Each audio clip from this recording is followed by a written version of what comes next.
गरिबीमध्ये संसार चालवणं अवघड असतं. गरिबीत संसार चालवणं अवघड असतं. असं म्हणतात ना, गरिबी कुणाला शिवू का यावी ना यावी महाराज. गरिबी कुणालाच आली नाही पाहिजे. आणि अशाही गरिबीमध्ये घर कसं चालावं हे तुमच्याकडून शिकावं महाराज. खरंच घर कसं चालावं हे महिलांकडून शिकावं. माझे गुरुजी एक कथा सांगत असतात. माझे गुरुजी म्हणतात, एक असं गरीब कुटुंब होतं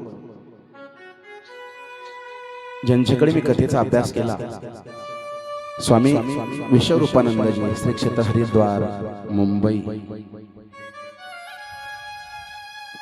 ते सांगायचे, गरीबी किसी को भी नहीं आनी चाहिए, बहुत बेकार होती है, कभी भी नहीं और किसी को भी नहीं. गरीबी नाही पाहिजे महाराज. एक गरीब कुटुंब होतं. काम केलं तर खायला भेटायचं, नाही तर भेटत नव्हतं. ऐका बरं का कथा. भेटत नव्हतं म्हणून विनंती अशी येईल, गरीबी शत्रूला सुद्धा येऊ नये.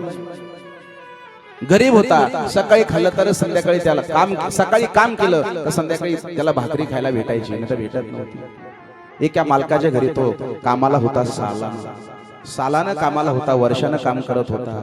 एक 4-5 सावकार मित्र त्यांना प्रवास करायचा होता. जुना काळ होता, ट्रेननं रेल्वेनं प्रवास सुरू होता त्यांचा.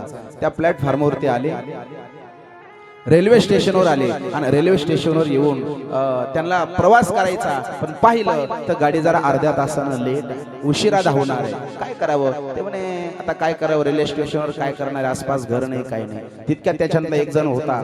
तो म्हणला, अरे ऐका, इथे जवळच माझा नोकर राहतो, त्याच्या घरी जाऊ, चहा पाणी होईल, टाइमपास होईल, रेल्वेचा टाइम होईल, येऊ आणि प्रवास करू. हा ठीक आहे. 4-5 मोठाले मित्र होते. त्या सावकाराचे घर, ती सावकार त्या नोकराच्या घरी आला. आल्याच्या नंतर 4-5 मोठाली लोक त्या नोकरानं पाहिली महाराज. त्या गड्यानं ती लोक पाहिली आणि गड्यानं लोक पाहिल्यावर त्या गड्याला एवढा आनंद झाला.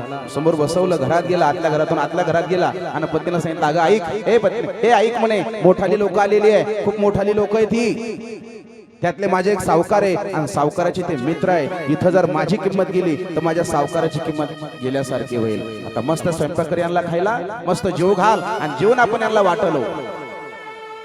ती म्हणते, तुमचं खरं आहे, जेवण वाटलो, मी स्वयंपाक करायला तयार आहे, पण घरात अन्नाचा कण नाही.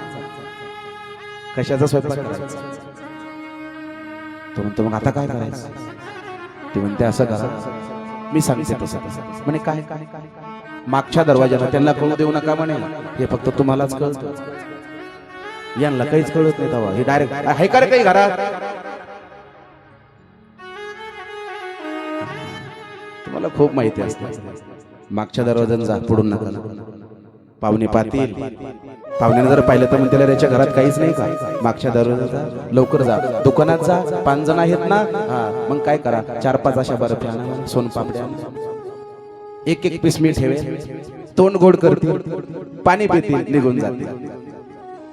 तो म्हटला ठीक आहे, पण दुकानावर गेल्याच्या नंतर त्या 5 सोनपापड्या किमान 10 रुपये तरी लागतील ना त्याला.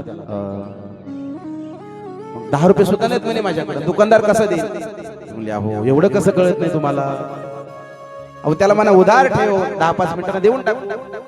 तो म्हणतो, अरे पण 10-5 मिनिटांना माझ्याकडे येतील कुठून आणि कुठून द्यायचे मी त्याला? ते म्हणते, अहो तुम्हाला एवढं कसं कळत नाही? मोठाली लोक आहे, त्या लोकांमध्ये आपल्या पोराला पाठवायचं, एखादी 10ची नोट देतील ना पोराच्या हातात. किती पुढचा विचार आहे महाराज, किती पुढचा विचार. हा हे जा, लवकर घेऊन. मोठाली लोक आहेत, वेळ होईल त्यांना वेळ नाही. अरे योगायोगाने आपल्या घरी आलीत ना ती, आता तशी जाता का? लवकर जा. महाराज आनंद झाला, त्याला दुकानात गेला, 10 रुपये उधार, 5 त्याला सोनपापड्या आणल्या, 10 मिनिटांनी देतो म्हणे. मागच्या दरवाजातून पुन्हा घरात आला. त्या सोनपापड्या त्या आईनं, त्या स्त्रीनं एकेका प्लेटमध्ये एक सोनपापडी ठेवली आणि समोर घरामधून, मागच्या घरातून पती जवळ दिली, पतीनं ती पुढच्या घरात नेली आणि सोनपापडी त्यांनी खाली, पाणी पिलं, गप्पा छप्पा झाल्या त्या ठिकाणी आणि सगळ्या गप्पा मारून झाल्याच्या नंतर आता पाहुणे निघणार आहे.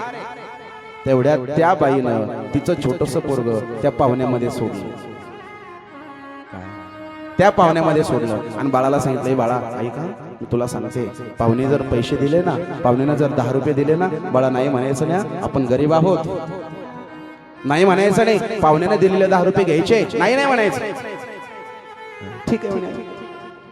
पोरग त्यांच्या गप्पा चप्पा झाल्या. आई खिडकीतून पाहायची, कधी माझ्या पोराच्या हातात 10 रुपये देतील आणि कधी मी दुकानदाराची उधारी चुकवेल, कधी उधारी चुकवेल, कधी 10 रुपयाची नोट देतील. असं म्हणून गप्पा चप्पा खूप झाल्या. एक जण म्हटलं, अरे अर्धा तास झाला, रेल्वेची वेळ झाली, आता चला लवकर. असं म्हणाले, हो हो. ताटकन उठले आणि निघाले. आता जितका माणूस पैशाने श्रीमंत तितका तो चिकट. कोणीच काही देणार त्या पोराला. आईची तर तळमळ चालली, पण बोलायची सोय नाही. कसं बोलावं पाहुण्याला की तुम्हाला जी सोनपापडी खाऊ घातली ना ती सुद्धा उधार आणलेली, तेवढी सुद्धा पैसे आमच्याकडे नाही. कसं सांगणार मला? सांगायची सोय नव्हती. काय करावं काही कळेना. नुसती तळमळ तळमळ. पाहुणे दरवाजापर्यंत गेले, तेवढ्यात एकाच्या लक्षात आलं, अरे याचा मुलगा आहे, एकुलता एक मुलगा आहे, अरे गरीब आहे, आपण याच्या पोराच्या हातात काहीच पैसे दिले नाही. त्याने खिशात हात घातला आणि खिशातून 5 रुपये काढले आणि त्या पोराला द्यायला. वर्ग म्हणतो, नाही मी नाही घेणार, मला नको.